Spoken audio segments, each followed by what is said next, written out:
want to buy it, but you are not there to give it to them. Can I please ask one or two questions, please? How many of you have like a product that you sell or a service that you offer? You sell a product or you have a service, whether small-scale business, whether it's just a basic needs or something like that, whichever.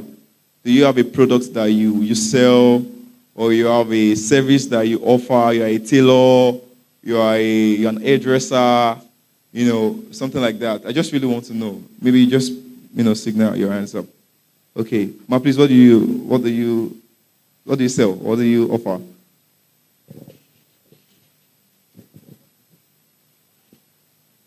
Hallelujah. I used to sell pap. Yeah. Yes, okay. All right, thank you. That's a very, very, very good product to use as a case study. Now, she sells pap. I like pap so well, like so much. I prefer pap to custard.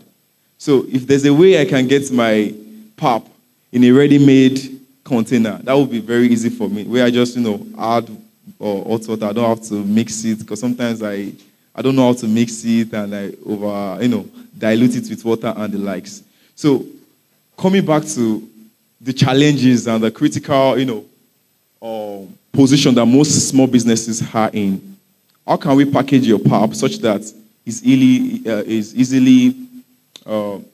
much aesthetically pleasing to the targeted audience? I know you might think that pap is a very, roadside or wherever thing kind of stuff, but there's a way that pap can be packaged such that everybody's interested. Everybody wants to have it in their fridge or in their freezer and stuff like that. So how can we constructively think of how to package our products so that people can buy it, so that people like it? How can we make our product likable? Although it's a very basic product, but can we make people like it so much? Can we make people want to have it? Although it's just something very simple, but can I package it in a way that is just so interesting to have? It's just so lovely to have around me. Do you understand what I'm saying? So most times we forget our packaging. We focus on, this is just a small business. This is just a pap.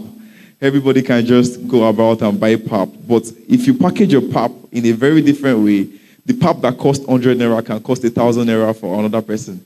So everything goes back down to the packaging and our targeted audience, those people we are selling to. Now, so I want to go through the critical rules of digital transformation in leveling the playing field for SMEs in today's competitive market. Because we know there's a lot of challenges in the digital space. So many people, they don't know how to scale. They don't know how to start. They think that once they have an Instagram account, they're already on the web. But that's just a subjective part of the web. If you think about digital marketing or all this digital transformation and all that here, you would see that social media is a subjective part of the digital space. Because you're active on Instagram or you're active on Facebook or you have a very active TikTok account does not mean that you own a share of the market. So when you're talking about the big brands like Coca-Cola, like Nestor, like all of these influencers that have a very interesting figure, you need to think about what they are doing that makes them, relevant in the society among those people who are like, watching them. Because they pay attention to their audience. They pay attention to what their audience wants.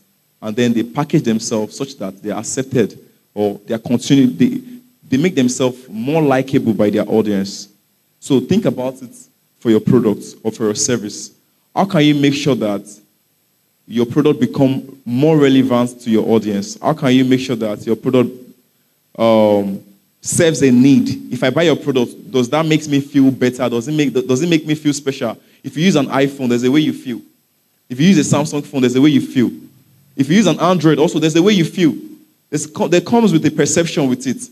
Although I'm drinking Coca-Cola, you're drinking Coke, but if I take Coke, there's this perception with me having Coke around me. It's also very different with when you buy Everwater and you just buy a normal bottled water. There's a kind of perceived value that comes with you having Everwater. Because you're perceived as one high class or whatever, because that's the vibe, that's the energy that brand gives. Do you understand? So you need to think about it. How am I being perceived? As a person also, most times when we have a business, we rub off our personality on our business. And that sometimes affects our business is relative. It affects our business relatively. If we have a likable personality, most likely we get to attract more businesses, more business partners and business friends.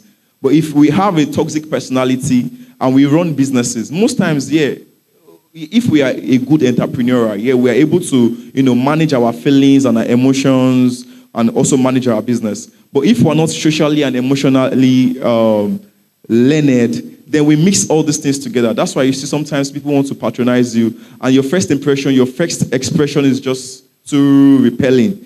Your first expression is just not accommodating enough for them to want to patronize you. So a lot of times we don't pay attention to what our customers, our clients, our fans, those people that we serve, we don't pay attention to their needs. We pay attention to what we want to offer. Then we should not forget that they did not come based on what we want to offer. They come because we are able to solve their needs.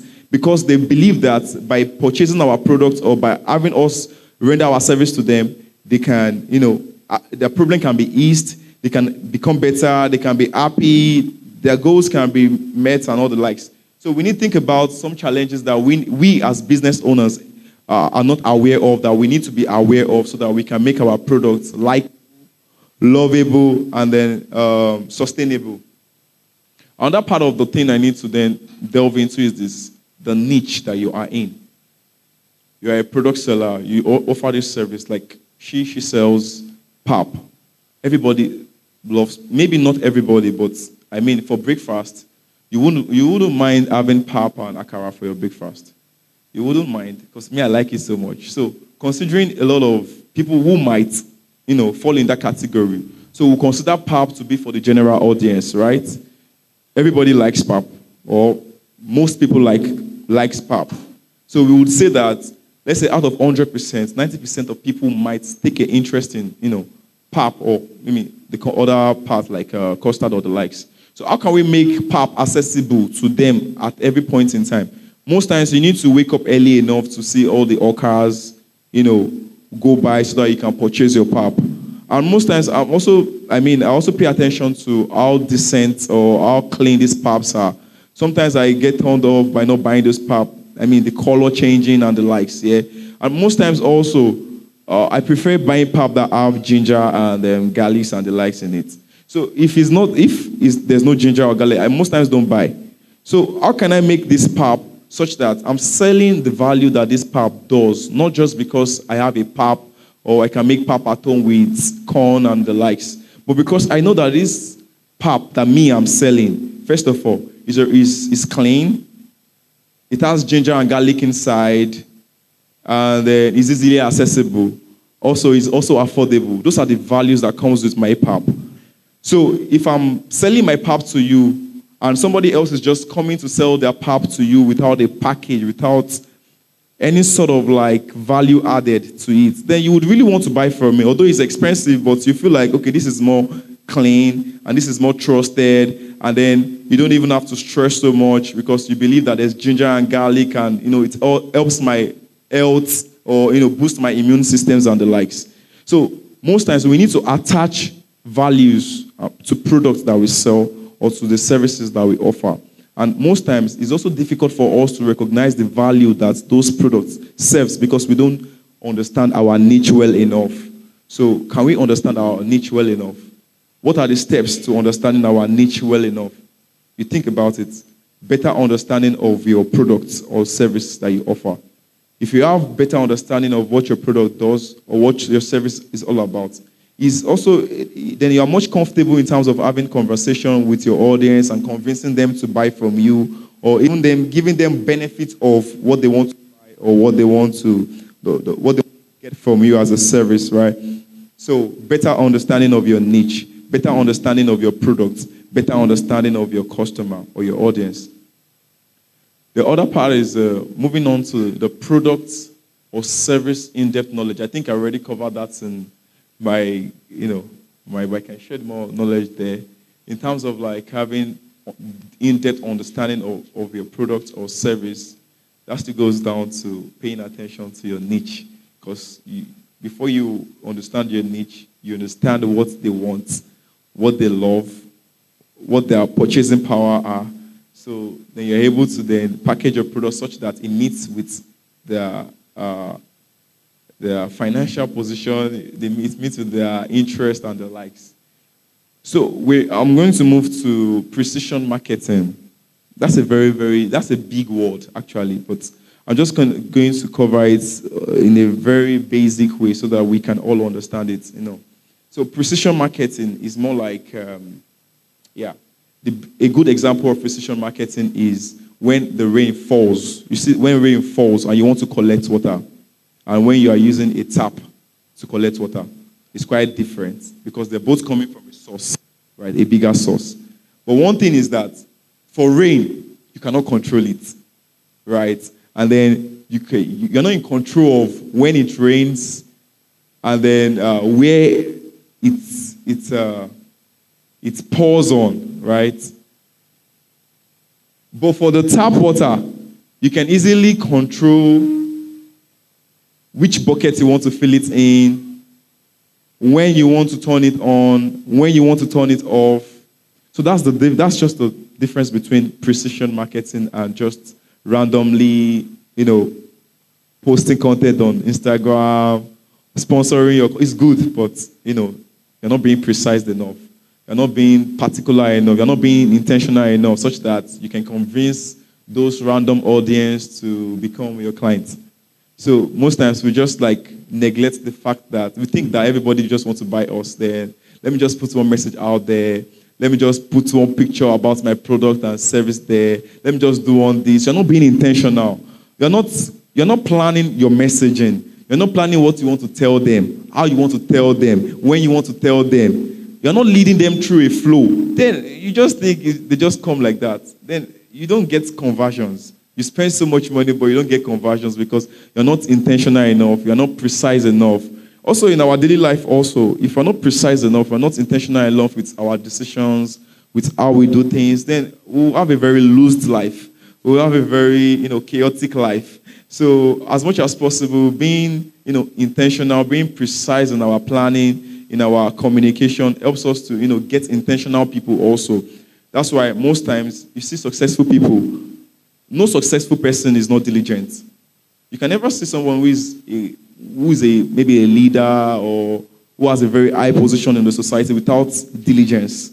Because, you need to be diligent enough to learn something. You need to be diligent enough to pay attention to detail. You need to be diligent enough to know what they want. You need to be diligent enough to know when they want it and the like. So paying attention goes a long way, and it helps us in our, in trying to make good use of the internet, because there's a whole lot of people in the internet space. They come with different interests. They come with different motives. So some people, they don't come to buy your product. They come to mock your product. They come to they are your competitors. So they want to see your weak points. They want to see how they can take advantage of the strategies or the opportunities that you're not taking advantage of. So those are things that we need to, pay attention to while trying to take advantage of the digital space, understanding your niche, understanding your product, understanding your targeted audience, having precise understanding of what you want to do and how you want to do it.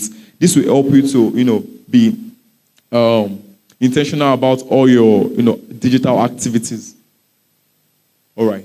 The next line item is targeted audience centralization. Targeted audience centralization. So most times people deviate from why they do what they do. You offer this service because you want to solve a particular problem. That's the intent from the start. Or you started selling this thing because you want to make money. Outrightly because you want to make money. You don't care. You don't care if somebody uses your product and they're satisfied or not. You don't care if somebody comes and they tell you, you don't care. You just want to collect their money. So most times when our motives are not defined, we tend to build a disorganized business. We tend to build a disorganized brand in the digital space. Now, there's a lot of factors that affect you from being a disabled brand. Have you seen so many brands? Let me give you an example. Mr. Biggs. Everybody knows Mr. Biggs. How Mr. Biggs used to be one of the top tier eatery at some point. I love, like, although I was, way younger, but I love that jollof rice. I love the smell of that chicken and stuff like that. But nobody wants to buy from Mr. Biggs these days. You consider them a dead brand. Even it's hard to resurrect them. You need to think about it. What did they do wrong? What happened to their brand? So a lot of case studies that you need to consider so that you don't fall in the same loopholes. Because this is like, there's a tendency for every business owner or small businesses to fall in that redundant state where you are becoming, although you are spending so much money, but you're not getting any returns, you're not getting any conversions. Nobody is interested in your business because there's a foundational problem. There's a basic problem with your communication. There's a basic problem with your branding. There's a basic problem with your tone. How do you communicate? Just like you're talking to a baby. You need to understand how to talk to them. You need to understand how to talk to your targeted audience. You need to really, really understand who they are. And that's why we move into target audience profiling. You want to sell something to this person. Who is this person? So let me give an instance of who this person can be. Let's say Brother Tayo. Brother Tayo is a banker. He works 9 to 5. With the Lagos traffic, he gets home by 8. Difficult for him to think of what to eat. So sometimes he gets out of ordering food from Glovo, so Glovo is not an option. He wants to buy some sort of like healthy meal so that he can have strength for the next day. How can I solve Brother Tayo's problem? Although it's not my problem, but I'm making his problem my problem. Target audience centralization. I'm entering into this target audience life. I want to know how I can make their life easier. I want to know how I can make their life better. I want to know how I can make their life seamless. That is what most of these products are doing for us. They don't just sell products to us or sell things to us. They try to make our life better. That's what they sell to us. That's what we buy. We buy LG television. Life is good, right? When you buy it, that's what's on top of your mind. You want to buy any service, any internet provider or service, you want to buy MTN because you believe everywhere you go, right? You believe everywhere you go, you find internet connection and the likes. So these are things that people sell to us. They sell the values to us. They don't sell just the products. So do you have a product that you want to sell? Can you think of a value that you can add to that product to make that product worth it? That makes it worth your price? I offer a consultation service to some small businesses and other, scaling businesses. In the beginning, it's difficult for me to be able to constructively manage my pricing model. It's very difficult because, this client comes and they are not as big as this client and they are not even having the purchasing power to pay you in this way. So you are being considerate. But if I'm being overly considerate, I will fall in the redundant state as a business. So we need to be able to manage your emotions and your business because those are two different things. I want to buy a product. You put feelings involved. I subsidize the price below the actual price I can go. I have some, I lose some funds. I'm unable to manage my inventories. It's becoming difficult for me to get some bank support, loans, and the likes because I'm unable to manage my finances. So all of these things comes into this target audience centralization because it's also going to be helpful to you. You know what your audience can afford.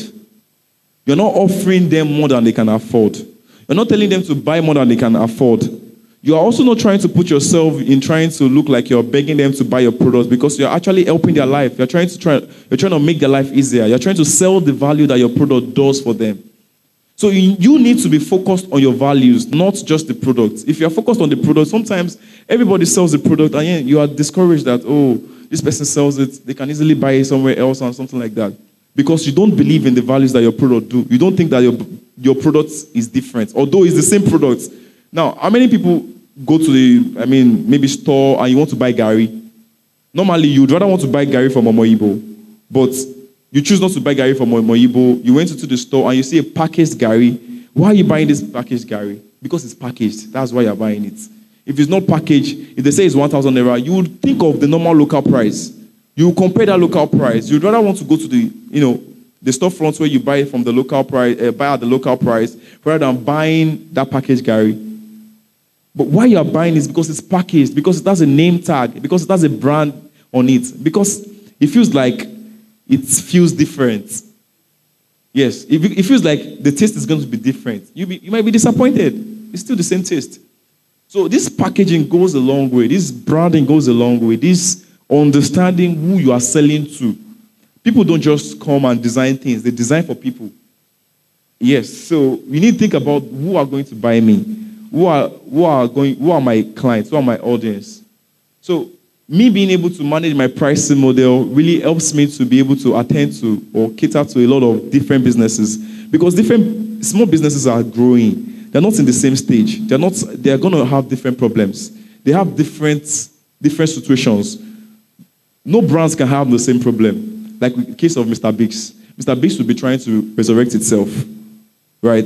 In the case of another business, maybe before they get massive traffic and then the traffic is reducing, they have a different problem. So they would rather want to do some sort of like top of mind awareness campaign so that people can remember that they are who they are.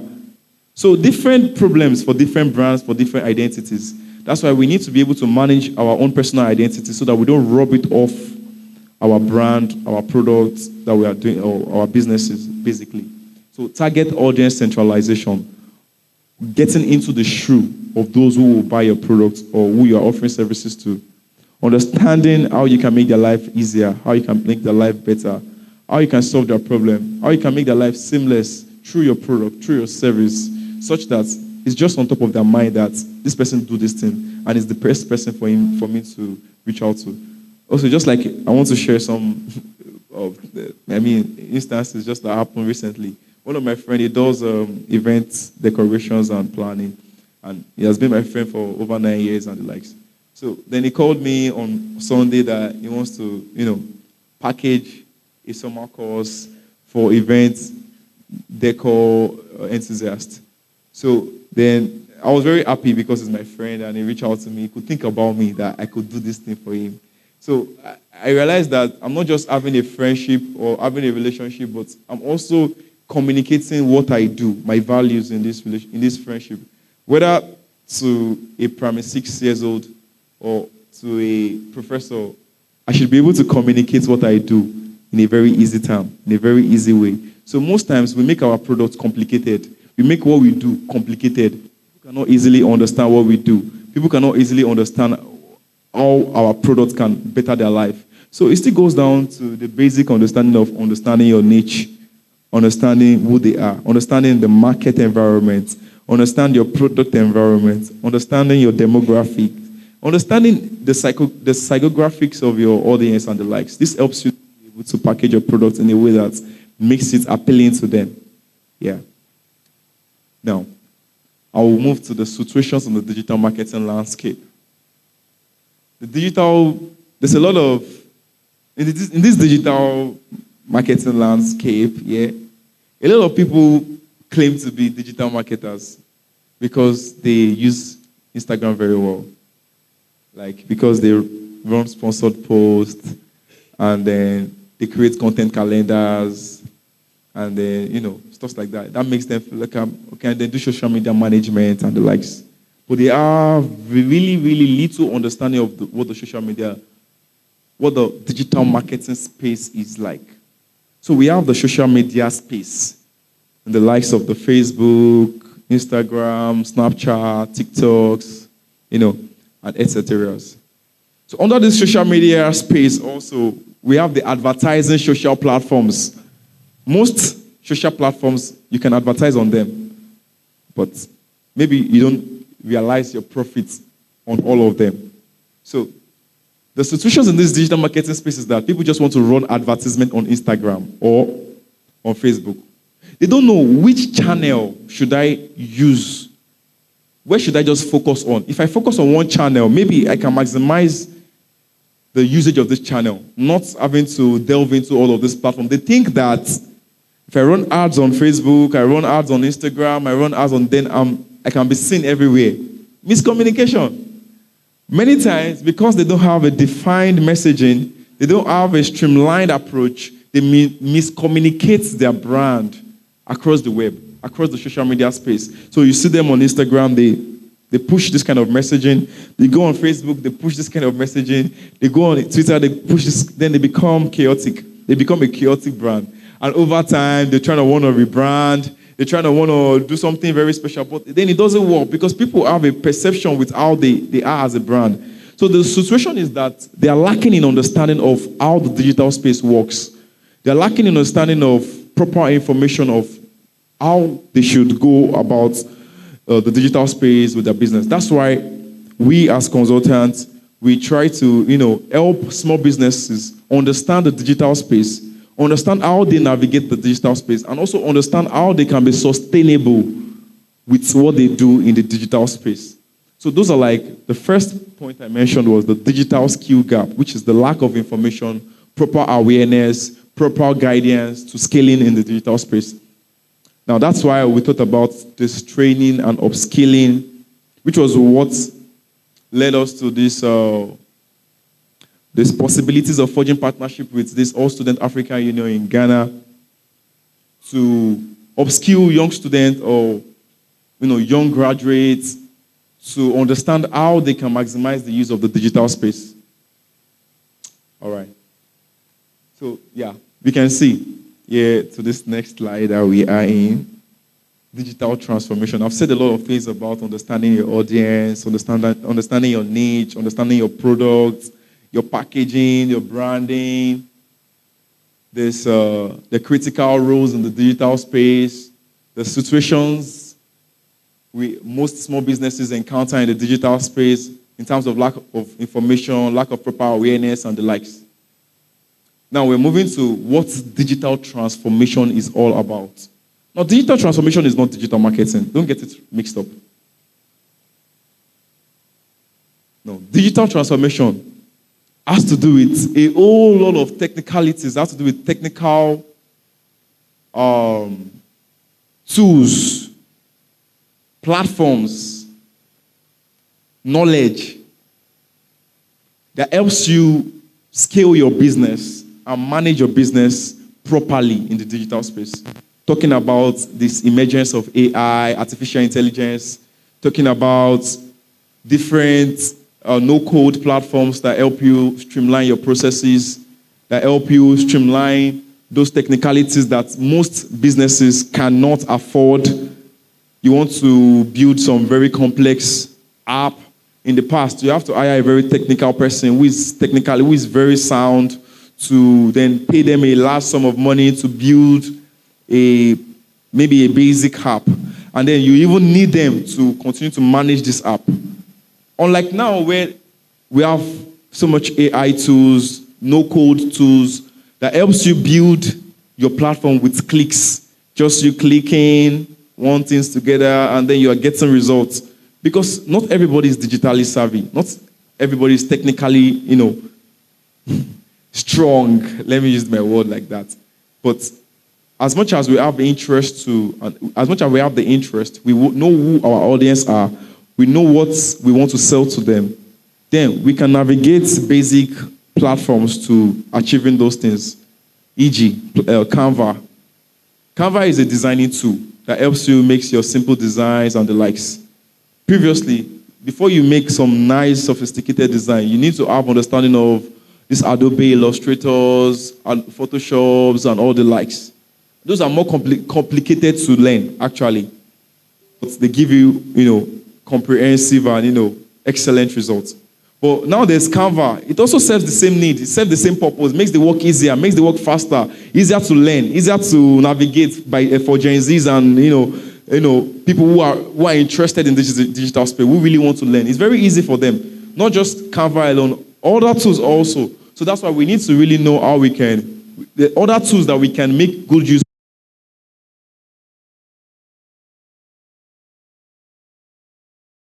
ChatGPT, they help you with content, help you with strategies, implementations, and the likes. But in terms of planning, you need to define that. You need to understand who you are selling to, what you are selling, how they can buy. Do they have the money? And then, I said something about the pricing model and the likes. And now we are in digital transformation. So how can I use all of these digital tools, technical tools, to also manage my pricing, considering there's a lot of competitors in this space? If I offer this service for interest, you can acquire the necessary skills to, make your business better in the digital space. Position your business better. If your business is wrongly positioned, that's not all. You can still, do something. You can still learn how to navigate your business to the right channel, making good use of the right channel, communicating the right message, and then not having to think that you need to get everything all together before you go. One step at a time. One step at a time helps you achieve everything. So please, can you go to the last slide? The last slide.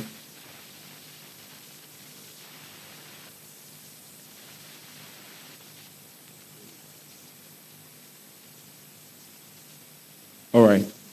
So, in a nutshell, empowering small businesses with digital strategies is not just about survival. What I mean is that giving guidance, telling people what to do in the digital space, advising them is not just all they need. They also need the push, But this empowering small business is about unlocking new possibilities and achieving greater heights, because this digital world is full of a lot of opportunities, and it's time for small businesses to take advantage of that. And without them having proper information, proper knowledge, then they don't even know how to scale. They don't know what to do. They don't know how to do. So that's why we are offering a summer class for those people who are interested, particularly for those people who are here. The cost is subsidized. It's discounted rather. If a 30% discount for those people who are here today who wants to, learn more about digital marketing for their business, basically for business owners. Not just you having the knowledge, I'm a digital marketer or whatever, but you want to know how to scale your business. You want to know how to reach the right audience with the minimum resources that you have. So, thank you very much.